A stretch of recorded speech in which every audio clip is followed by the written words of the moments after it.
Hello, good day everyone. Welcome to my YouTube channel, Pinoy Mavericks. This is G2. And ang guest po natin ngayon is isang psychometrician. Let's all welcome Sammy Ridwal.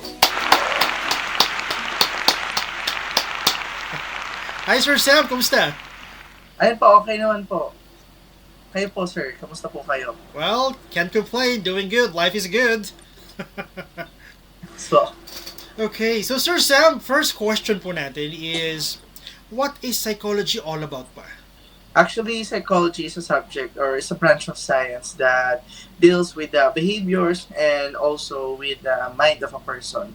So, umikot po siya sa scientific procedures or scientific formula. Mostly ng ang pinag-aaralan ay mga behavior po ng tao and also yung mga scientific basis toward that behaviors and some theories po na may incline doon sa mga behaviors din po nila. So may mga theories din po kami na talagang sumasagot kung bakit ganito yung behavior ng isang tao or possible bakit ganito yung attitude niya towards other people and how he or she acts towards other people too. So ayun po. And bounded po din po siya ng science. It's more of like research, ganyan, scientific basis, ganun po. Okay. Pero Sir Sam, medyo ano to medyo parang kakaiba kasi to no? Parang behavior o studying people's behavior Pero Yes po. what inspired you naman Sir Sam para pag-aralan niyo or para mapunta sa ganitong profession? Actually, growing up po, I see a lot of people who's struggling with the mental health. Not just the mental health per se, but also the stigma towards the society. So that pushes me through to pursue this career of mine. So seeing them getting stigmatized by the other people, knowing, especially, hindi po nila nakikita yung, yung disabilities ng mga taong may mental health problems. So they tend to lang po, parang binabaliwala lang, wala silang pakialam doon sa naranasan ng ibang tao. So that pushes me through. And ayun po, ang dami ko rin po kasi nakikita, especially those people with anxiety and depressions. They think na nag-iinarte lang when someone is feeling down lately, ganyan. So akala nila yung depression is a joke. Akala nila suicide is a joke. So, ayun po. So, yun po yung na-push through sa akin talaga para i-push po yung career ko na to. Going back to your college life, Sir Sam, unang-una, ano ba yung specific course na dapat i-take para maging psychologist? Actually, to become a psychologist po, so kailangan po ng 4-year degree.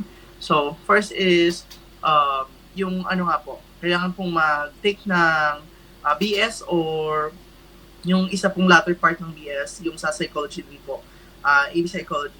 Then, next naman po is, after graduate, so it's up to them kung mag-license po sila for the psychometrician exam po. So, once you get license po, automatic psychometrician na po kayo. Pero to become a psychologist po, you need to undergo masteral degree po.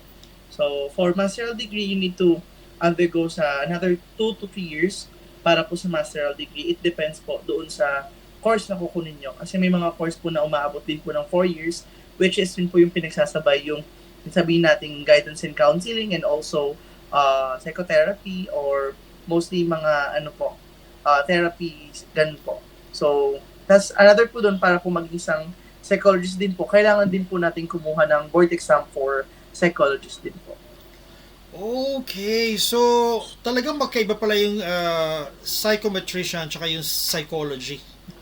Yes po, sobrang psychology sir, sobrang magkaiba po sila. Kasi po, kami pong mga psychometrician po, we deal with the psychometric properties po. So yung mga pinapatest po na mga psychometric exam, sabihin natin yung sa mga pinapatest for mga police or other candidates for work, mostly po kami po yun ipapatest. Yung every time na kapag may papasok po sa work, may mga binibigay pong mga psychological exam. Ayun, kami po yung responsible doon and kami din po yung responsible for mga may interpret po nun and then i-relay po namin sila sa aming upper heads. Then, if magkakaroon man po ng problem, pwede po namin bigyan ng intervention. However, on the other part, sa psychologist naman po, they deal also with psychometric properties.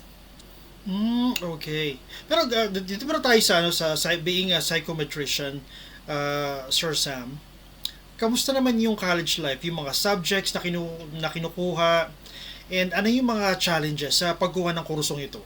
Actually, ito lang naman po, POV ko po to. It's based on my experience po.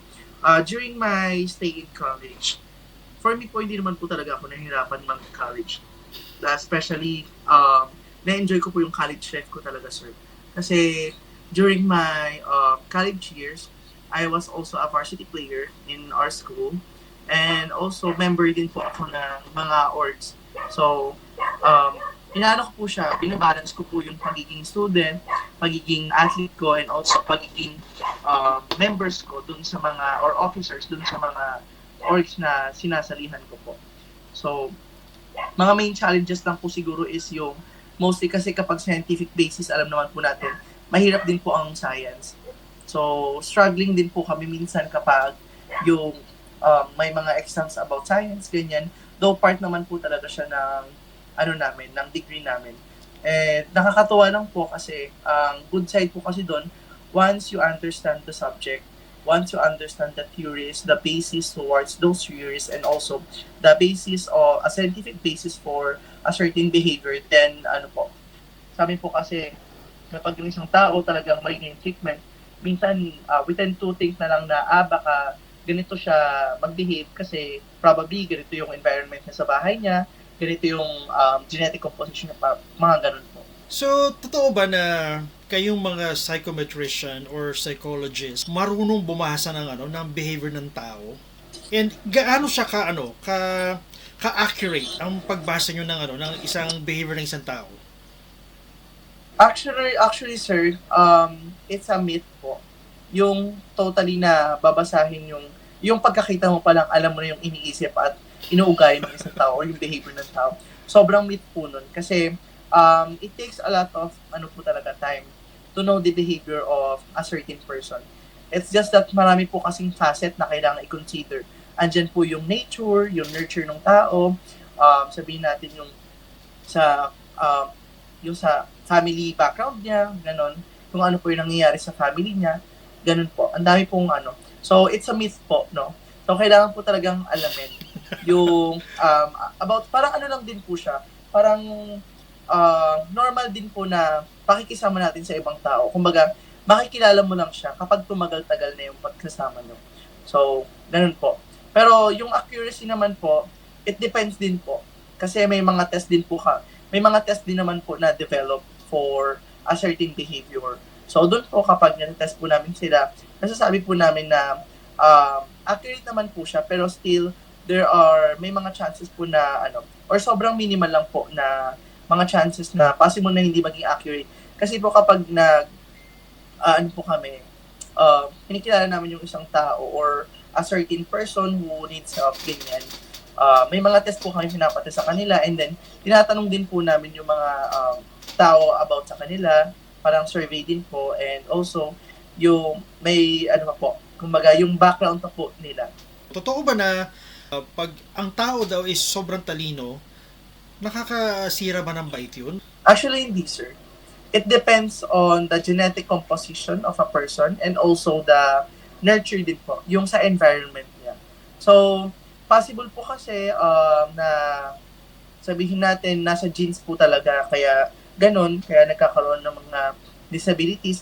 Kasi some disabilities are, po talaga, genetically inclined din po. And some are environmentally inclined. Kumbaga, sabihin natin na hindi stable yung environment mo sa bahay nyo, lagi nag-aaway yung parents mo, or lagi may problema sa bahay nyo, that can trigger a certain disorder din po minsan. So, ayun po. Pero hindi naman po siya, talaga totally na hindi porket matalino ka, possible o sobrang talino mo, possible na magka-disorder ka. Kasi, ayun po, nakadepende pa rin po talaga siya sa environment and also sa genes ng isang tao. Okay, so now guys, hindi totoo yung nabalo yung isang tao because sobrang talino. Yung mga misconception na kapag napasukan ng nalamigan, napasukan ng hangin sa utak, nababaliw. Hindi po totoo. Hindi po totoo yun. Talagang may mga, ano po talaga, um, main reason why a certain person goes through to that kind of disorder po. So, yun po yung inaalam ng mga naming mga mental health professional kung ano po yung mga reason. So that alam po namin kung paano siya i-correct, kung paano siya aayusin. Mm. Sir Sam, I'm sorry, I may possibly using a wrong term. Pero ano ba yung tamang term talaga if we are trying to describe yung baliw na word? Ano yung scientific word na pwede natin gamitin doon? Sabihin na lang po natin na parang uh, paano ko masabihin? Kasi yung sabihin natin yung pagkabaliw, may iba't iba din po kasing types ng sabihin nating disorder about that. Possible po kasi yung iba ay may mga schizophrenia, ganyan po.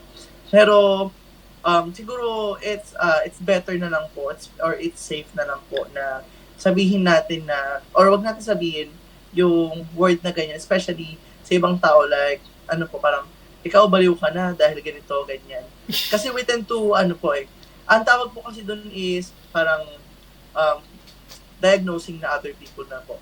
So, kung wala, yung ibang tao, if wala pong capacity sana na mag-diagnose ng isang tao, wag po nating ugaliin. Especially yung pag-self-diagnose po natin. Kasi, one of the problems here in the Philippines is they tend, some people tend to self-diagnose themselves. So, nakikita ko pa po sa mga Facebook nila, sa mga post nila na meron silang bipolar, may anxiety sila, may depression, or may something na antisocial. So, ginagawa po nilang label yon towards themselves. And that's a very bad thing po for me. Hindi naman po, not to invalidate themselves or themselves, other people, or not to invalidate other people's feelings. Pero it's better to seek, professional help. Kasi doon po makikita kung meron pa talaga problema. Kasi probably, kaya nga po, na-invento yung mga emotions like happiness, sadness, loneliness, para i-describe yung mga feelings natin. Not to describe or not those disorders to describe ourselves. Kasi po, when you label yourself a certain disorder or when you were diagnosed by a certain disorder, hindi na po siya hindi na siya face or hindi na siya face ng buhay mo na ganito lang nung mga time na to may ganito ako. Hindi na po once you label yourself with a certain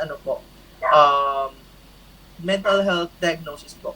So, possible po kasi at po talaga, panghabang buhay mo nang dadalhin yun. So, ganun po. Ganun po yung hirap. Kaya hindi po dapat tayo nagda-diagnose or self-diagnose or nagda-diagnose ng ibang tao. Hindi po natin dapat ginagawang biro yung pagsasabi ng salitang baliw, pagsasabi na pag-label ng self natin na as bipolar, may bipolar ako. Kasi makaka-apekto din po talaga yan. Actually, yan po yung main problem. Kaya other people tend to stigmatize other people too. Lalo na yung mga diagnosed with that kind of disorder. Minsan ayaw na po nilang sabihin na they have that kind of disorder. Kasi kahit yung mga wala po kasing ganong disorder, ang ginagawa po nila, nililabel po kasi nila yung sarili nila sa ganong mga bagay. Okay. By the way, Sir Sam, para lang po sa kaalaman ng ating viewers, ano ba ibig sabihin ng bipolar? Yung bipolar po is isa po siyang mental health disorder. So it was associated with moods po. Moods ng isang tao. Possible po na siya, sobrang saya niya or sobrang lungkot niya. So may iba't iba po kasing types ng bipolar. So nakadepende po 'yun sa kung anong type ka. Makaka-category. Kasi po yung iba po is sabihin natin na yung iba sobrang saya lang, elated yung feelings nila, pero yung iba from sobrang saya to magiging malungkot or depression, parang ganun po, napupunta sa depression yung kumbaga mood swing, hindi ko mali po yung term na mood swings pero po siya, pabago-bago ng mood po. So yun po yung bipolarity po. Pero hindi po siya associated sa sir, yung sabihin natin na Yung kanina ano mo lang, kanina parang sobrang saya mo lang, tapos Oo. nalungkot ka, bigla. Ganun. Kasi may mga ano po eh, may mga, sabihin po natin, may mga cause yun eh, yung mga ganong factor na, oh, kanina ang saya-saya mo, ba't ngayon ang lungkot mo? Ano nangyari? Tatanungin natin, ano nangyari? Pero ang bipolarity po kasi, ano po siya eh, mostly talaga, yung pag-change nung mood is, ano po, walang sole reason, parang bigla na lang pong from masaya magiging malungkot. Ganun po. Di ba mahirap kasama yung ganun?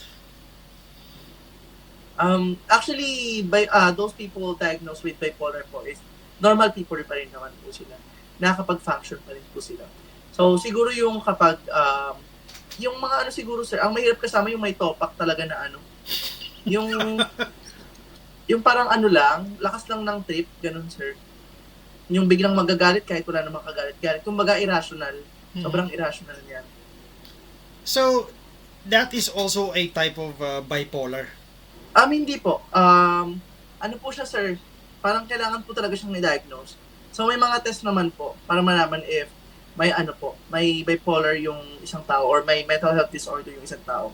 So, we cannot just conclude kasi dumadaan po talaga siya sa testing. So, we cannot just conclude na porket nagalit yung isang tao or biglang nagalit yung isang tao may bipolar na siya.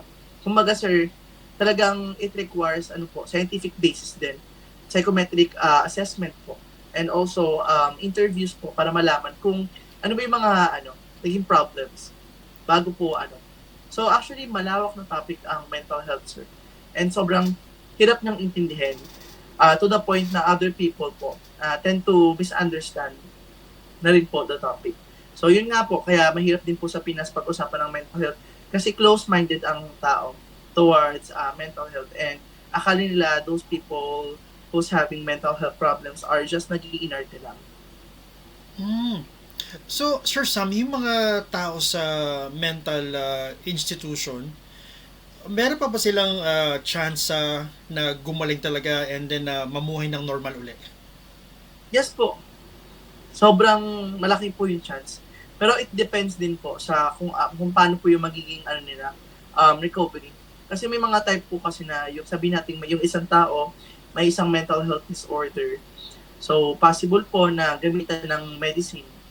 And another thing is gamitan ng therapy. So kapag na-detect naman po yung medicine para mabalance yung ating mga hormones sa utak or mga something yung mga hormones sa utak. And also yung ating behavior sa using sa therapy po. So actually maganda pong pinagsasaboy yun, no? Kasi meron po tayong tinatawag na relapse stage po. So possible po kasi na kapag yung isang tao na-trigger na naman, possible po na bumalik yung mental health disorder niya. So yun po yung sinasabi ko na we should not label ourselves with different kind of disorder. Kasi meron po tayong tinatawag na relapse. So yun nga po, panghabang buhay na yun talaga, sir. Na once na na-trigger talaga siya, ibabalik siya. Pero based on science naman po, and according to research po, sir, kapag nagte-therapy po yung isang tao and also nagme-medication po tuloy-tuloy, mababa po yung chance ng relapse or bumalik yung disorder niya. So, ayun po, sir. Okay. So, madi-discharge ka sa mental institution, pero may chance pa rin talagang bumalik talaga yung yung sakit ng tao once na ma-trigger talaga outside. Opo, depende po yun, sir, sa talaga, sa environment din po ng tao. Kasi mostly po, ang nakaka-apekto lang naman po, mostly, sa environment, sa relapse, is mostly environment din po talaga. Kung ano po yung nakakasalamuha mo, yes po, talagang mataas po yung percentage na lalo na po kapag hindi na po siya tumuloy sa therapy sessions niya, and also dun sa pagme-medication niya. So, ayun po, medication helps din po talaga to balance the hormones in our brains po. And yung therapy naman po, mostly saan po siya? Behavior. Kaya po, sinabi na psychology is a branch of science that deals with the human mind and behavior. Kasi po, hindi lang po kami basta-basta, hindi lang po yung behavior yung dapat namin ayusin. It is also the mind. or vice versa. Hindi lang po yung mind, dapat pati yung behavior. Okay. Ito na ba yung methods na pwedeng magpagaling sa isang patient through therapy tsaka medication? What about surgery? May mga pagkakataon ba na nangangailangan ng surgery ng isang pasyente? Yes po. May mga ganun pong may mga ganun pong possible na Actually, dati nga po, dati po nung sabihin natin, kinaunang po, mga common medication po dati sa yung mga myths po sa nung pinakauna pa, yung hindi pa po talaga napag-aaralan masyado yung mga disorders and about medicine. Yung iba po, sir, parang ang ginagawa po nila is yung trephination. Akala po kasi nila yung sa disorder po, sir, ano po yon, parang sabihin natin parang nasaniban lang, ganon, nasaniban ng So, ang ginagawa po nila, sir, nilalagyan po nila ng butas yung skull ng isang tao. Oh my! Para daw po, makalabas yung masamang spirits, ganon. So, ganun po yung misconception dati. Pero ngayon po, meron naman po tayong mga high-tech na po na sabihin nating mga technologies para po maayos din po yung yung natin, yung mindset natin or yung daloy ng utak natin. Okay. So back in the days, yun yung belief talaga na kaya nila binubutasan yung ulo ng skull nung patient, Sir Sam. Pero in your own opinion, Sir Sam, naniniwala ka ba dun sa part na yun or hindi? Actually, sir, for me, in my own opinion po, naniniwala naman po ako. Yet, sa amin po kasing mga sa amin po sa profession po namin, kailangan po talagang alamin muna yung sole reason talaga. Hindi po kami pwedeng hindi po kami pwedeng mag-conclude na kaya ganito siya kasi nasapian siya or what. So, talagang kailangan may scientific basis. And dumadaan talaga sa process, sir. So, ganun po. Pero, naniniwala po ako sa, sir. You do believe? Sa sanib, sa possessions, ganyan. Yun. Out of, na po namin yun, sir. Profession na po namin. So, iba na po yung mga taong doon involved. Hindi na po kami. Mental health disorder po talagang scientific lang po. And also yung yun nga po, yung nature and nurture nung isang tao. So, Sir Sam, yung mga tao na gumagawa talaga ng masama, naniniwala ka na hindi talaga sila likas na masamang tao talaga? Yes po. For me po, naniniwala po ako na wala namang masamang tao. Talagang may reason po. Yung well, some of those reason are nasa unconscious po nila, talagang hindi nila alam kung bakit. Ano ba yung reason? Kaya madalas parang feeling nila hindi nila alam. Ganun. Pero may reason po lahat. So, ayun po, talagang naniniwala ko na lahat naman ng tao mabuti. May reason lang po talaga kung bakit yung isang tao nagiging masama or gumagawa ng masama. Kasi sabihin natin yung mga taong nagnanakaw, marami kasing maraming factors. Baka kasi nagnakaw siya dahil kailangan niya para sa pamilya niya. Baka kasi nagnakaw siya kasi kailangan for his or her daily needs. Ganun po. Pero Sir Sam, would you agree? At syempre, di ba, kumbaga sabi mo kanina, gumagawa sila ng masama kasi there's a reason talaga. Di ba? Would you agree na dapat ba kailangan silang munang ipatingin sa psychologist or psychometrician bago ikulong? Or so, Sir Sam, is it safe ba na sabihin na kunyari isang tao nakagawa ng masama bago ikulong, why not ipatingin muna ito sa isang psychologist or psychometrician? Actually, sir, yung pag mga ganyan po, especially mga heinous crimes po, possible naman po. Kasi lalo po yung sabihin natin yung mga serial killers.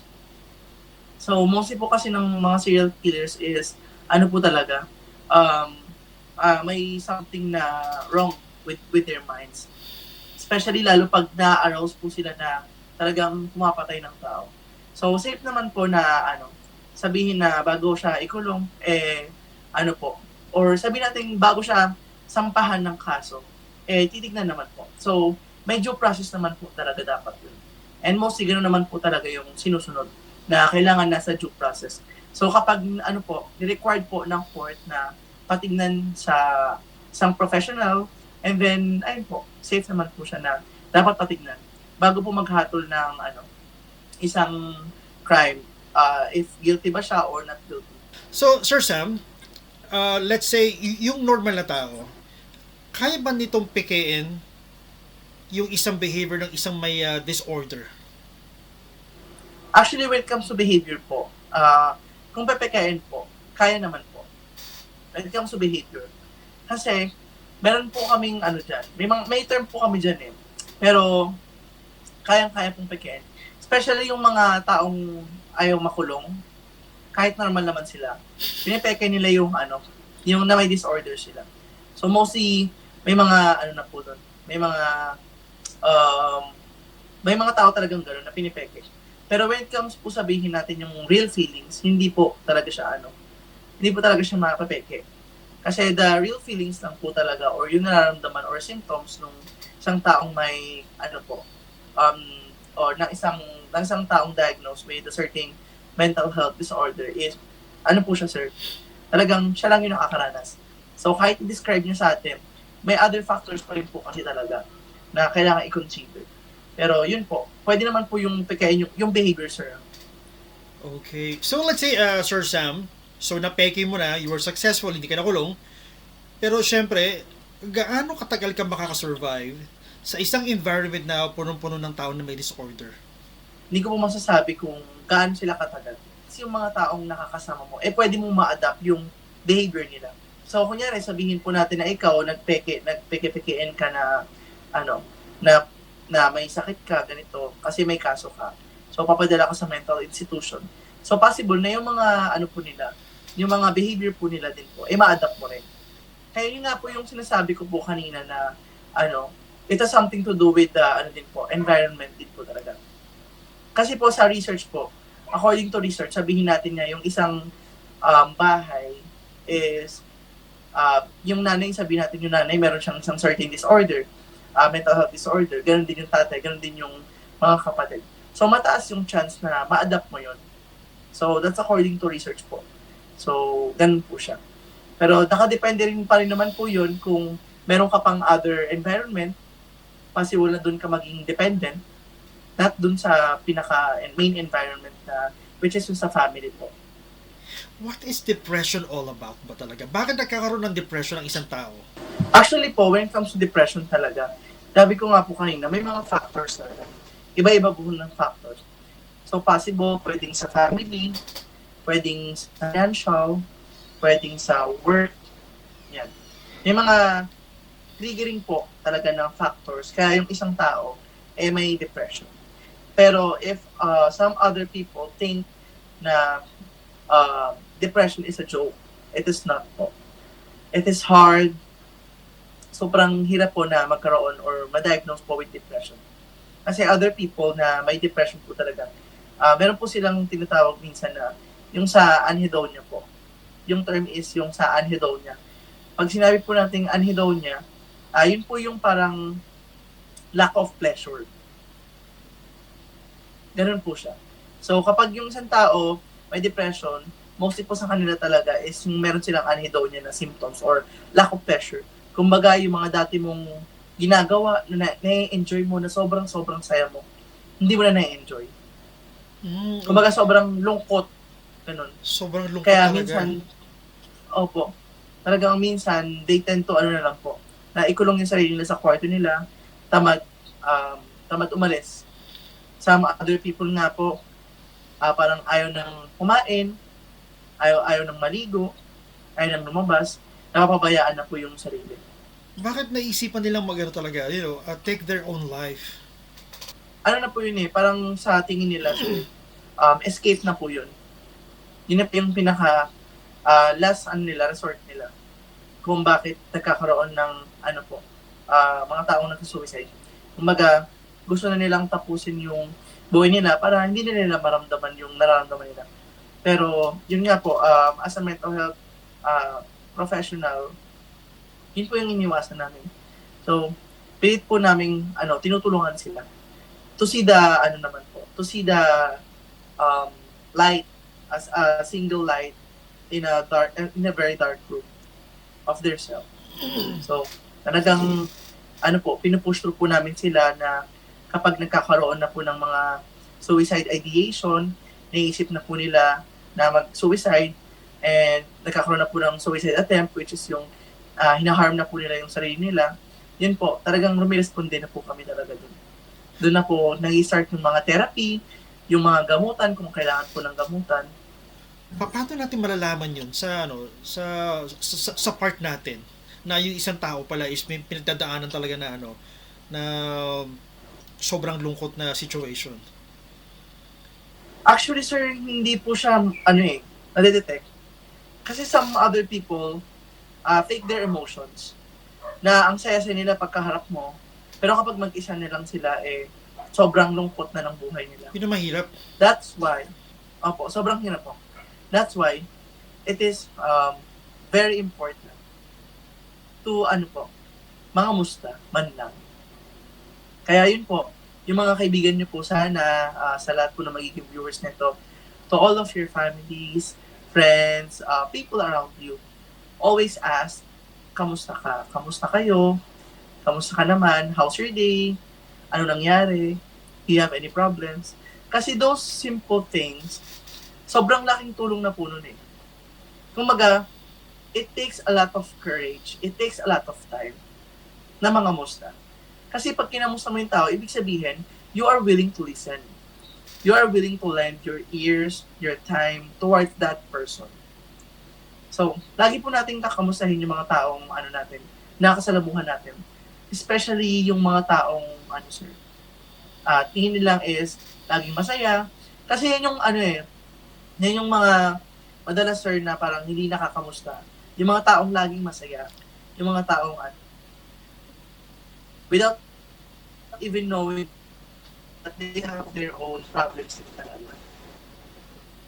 So parang nakakatakot naman yun pag may nakilala kang tao na parang super happy, joyful, possibly na may something din to sa sa buhay niya na pinagdadaanan din. Opo, lahat naman po, sir.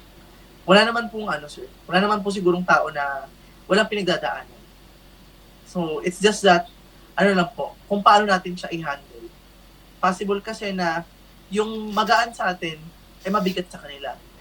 Yung magaan sa kanila, mabigat sa atin.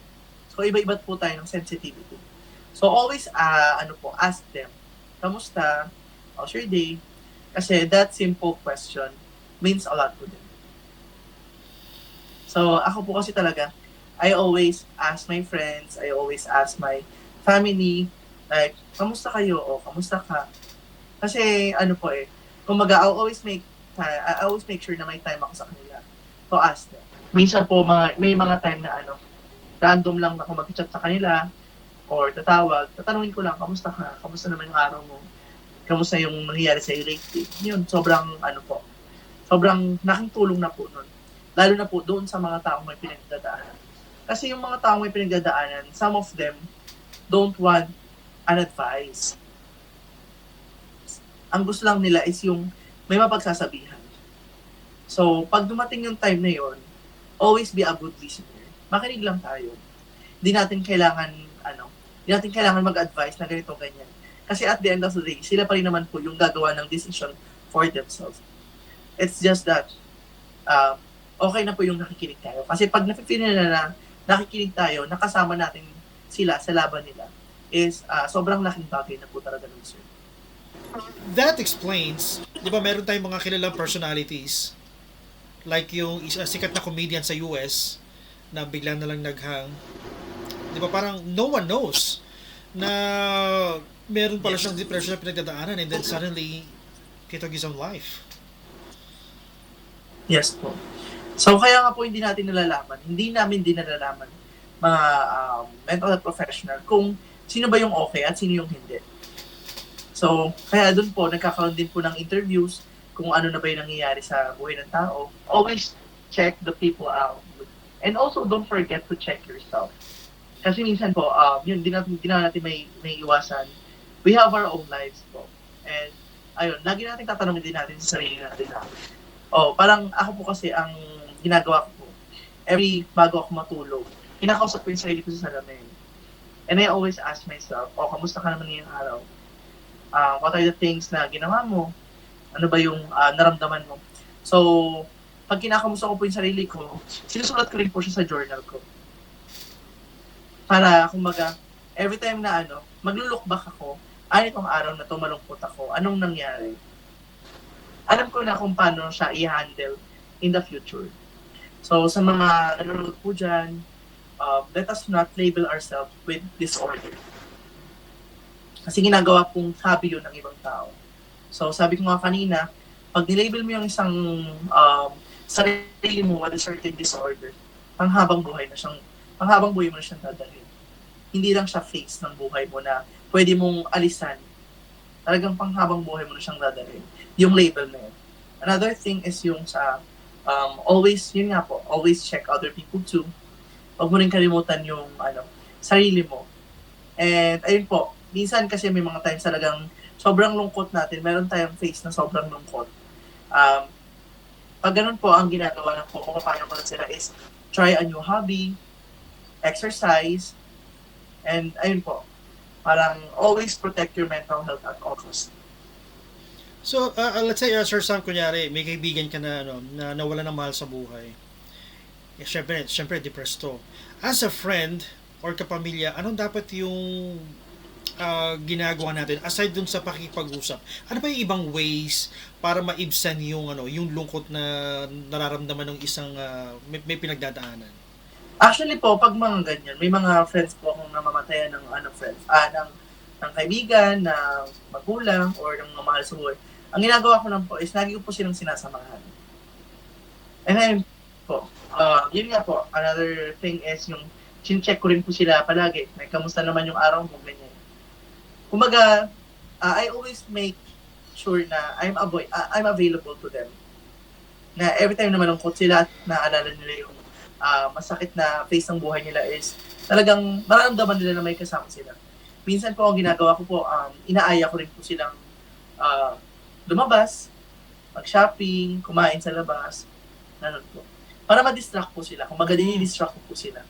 Kasi yung mga ganyan pong tao, mostly po, naaalala nila yung mga bad memories or unhappy memories kapag mag-isa na lang sila. Oo. So, let's say, at the end of the day, andun sila sa higaan nila, so syempre babalik yung yung sadness, yung emptiness, di ba? Isn't it the best time for you to or us na kausapin sila yung time na matutulog na sila? Depende rin po kasi talaga. And depende rin po yun sa pag-handle. Kasi some other people gusto yung pag ganun yung nangyari is gusto yung may makausap sila. And some other people naman po is gusto yung minumukmuk na lang yung sarili nila to accept the fact na nawala na yung isang bagay. Okay. And ayun po, talagang pag may mga ganyang tao, sila rin po talaga yung makakatulong sa kanila. Kasi may kanya-kanya po tayong ways kung paano tayo makaka-cope up dun sa mga problems natin sa buhay. Pero make sure lang din po na always tayong available sa kanila.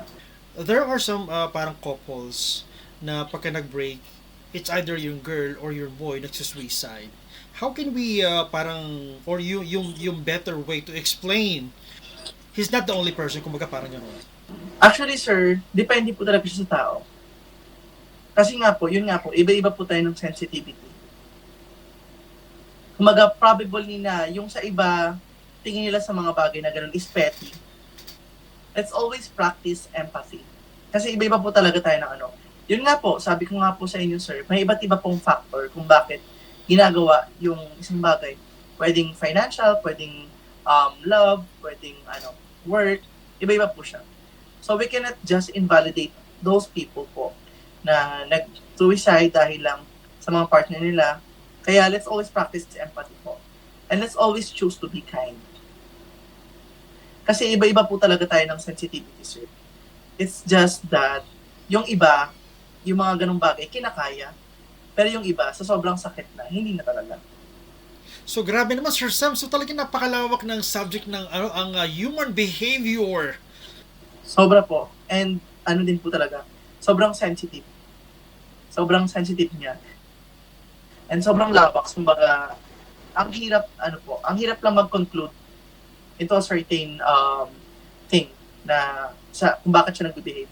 So, kailangan din nating alamin yung background, yung mga factors. That's a really important thing po para mas makilala natin yung isang tao. Mm. Ito Sir Sam, ano yung pwede mo may advice sa mga magulang para maiwasan yung pagrebelde ng mga anak? Proper parenting is the key para lumaki ng maayos yung mga bata. Kasi if other people don't know, the crucial stage po na sa paglaki ng isang tao is yung from 1 to 7 years old siya. Yan yung mga bagay na madalas or pinaka-tumatatak sa isip ng bata. Pag sinabi ng isang tao na, ano ba yung happiest memory mo? Ang madalas nilang sinasabi is yung, nung ganito, nung bata pa ako. Ganun lagi yung nung bata pa ako, ganyan. Ganito.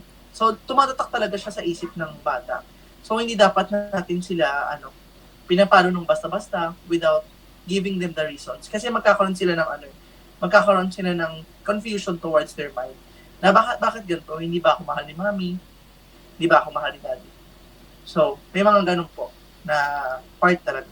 So, sobrang crucial po nun. So, proper parenting ang pinaka-key doon.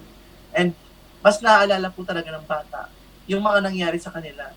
Sobrang vivid pa nga po sa alaala nila. Yung mga nangyari sa kanila nung bata sila. Kesa yung mga nangyari sa kanila last month lang. Actually, napaisip ako, Sir Sam, binabalikan ko yung mga memories when I was a kid, 7 years old, sabi mo nga. And it feels like yesterday, tama ka. Kasi yun po yung magmo-mold nung magmo-mold nung behavior ng bata. Yun po yung magmo-mold nung isip ng bata. Yung memories niya towards those times. So dapat, habang lumalaki yung bata na 1 to 7 years old, pinapalaki natin sila ng maayos by the use of good parenting. Okay, so Sir Sam, last question of the day. Well, hindi naman talaga siya question, pero ano yung pwede mo mai-advise or maipayo doon sa mga students na gustong mag-take up ng psychology na course? For me po, number one advice ko is enjoy.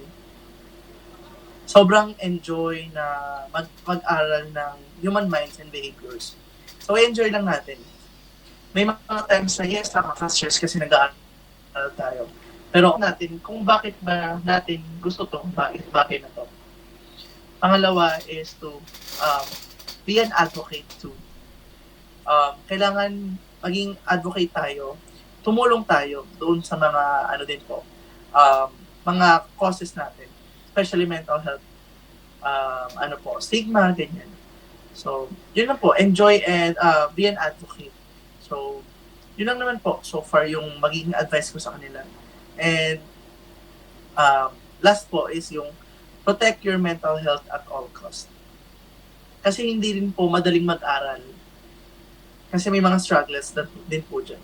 But we should always know how to choose our battles. Okay, let's give it up again, Sir Sam!